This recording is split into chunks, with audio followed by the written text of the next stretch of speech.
Well, I just watched The Howling. Because it's on my list. I didn't do it. Because it's on my list. So, I had to review it. And everybody says it's like a classic werewolf film, rivaled only by American Werewolf in London. So I had to check this out. It stars Dee Wallace and her future husband, Christopher Stone, as well as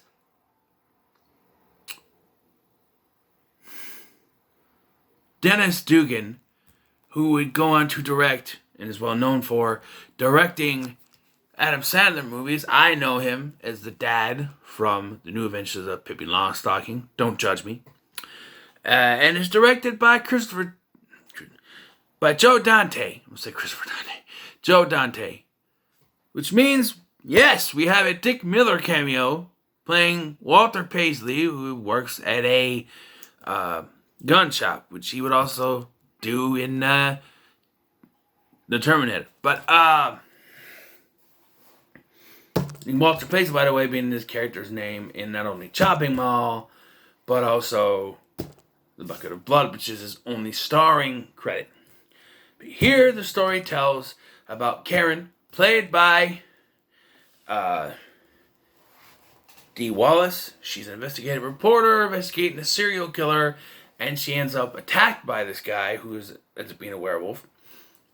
She is not bitten. She is saved at the last second by someone with a shotgun, supposedly killing him. And then, because of the trauma, we're led to believe, because of the trauma, she doesn't remember what happened. So she is sent with her husband to the colony. And as it would turn out, this colony is actually a colony of werewolves. Save for one of them. I don't think Doc was a werewolf. He had a cane, so I don't think he was a werewolf. But, who knows? Now, first of all, I want to mention the special effects work. Originally, Rick Baker was going to work on the special effects, but he left, got out of there to work on, of all movies, American Werewolf in London. Taking his place is the legendary Rob Bottin, who did the effects on John Carpenter's The Thing. And the effects in this movie are fantastic. Except for one little thing with the werewolf sex scene where it's clearly animated. Other than that, very good effects. Maybe a little stretched out at times, but still very good. The acting, especially from Dee Wallace, who to me is the Scream Queen. You think of Scream Queen, she's been in this. She's been in, Cujo. She's been in the Rob Zombie's Halloween. She's a Scream Queen. She's the Scream Queen. Some people say Jamie Lee Curtis. I think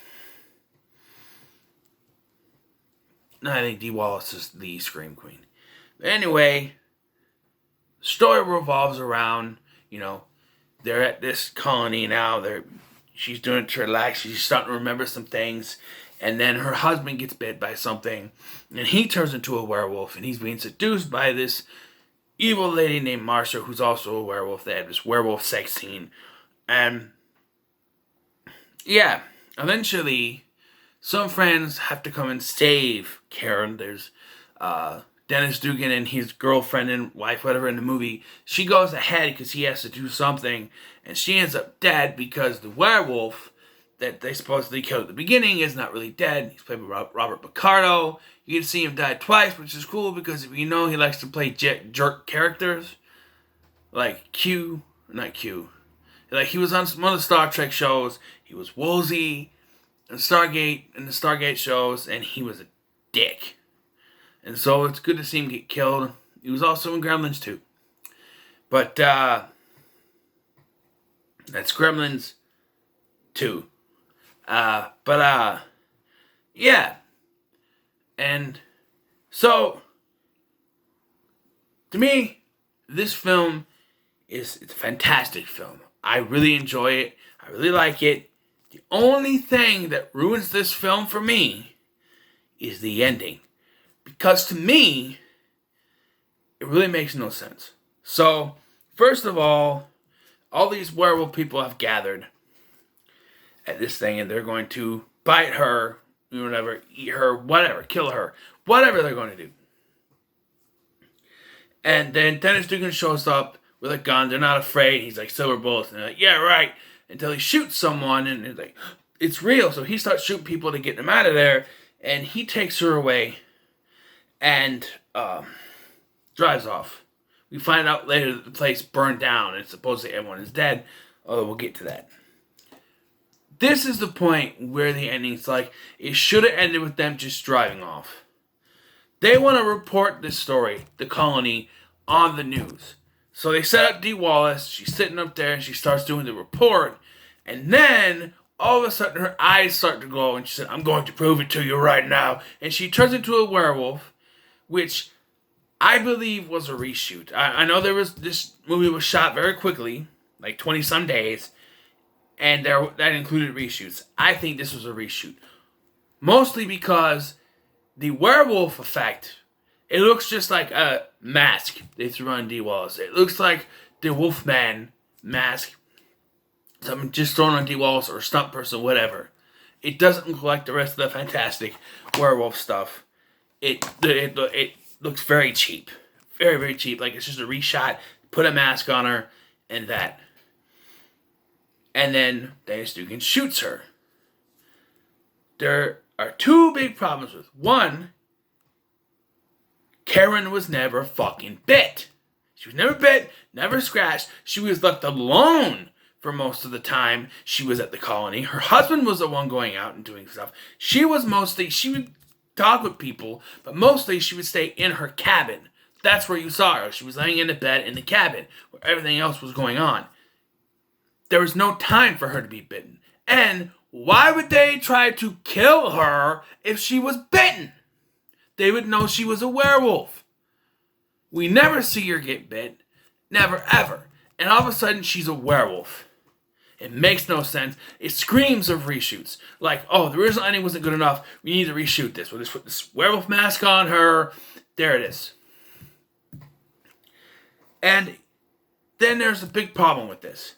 Is that the problem with this is pointed out very quickly after this. She cut to a bar, because they cut to commercial. Cut to a bar. There's some kids that believe it's real, whatever, but sitting at the bar, and there's people are like, special effects nowadays.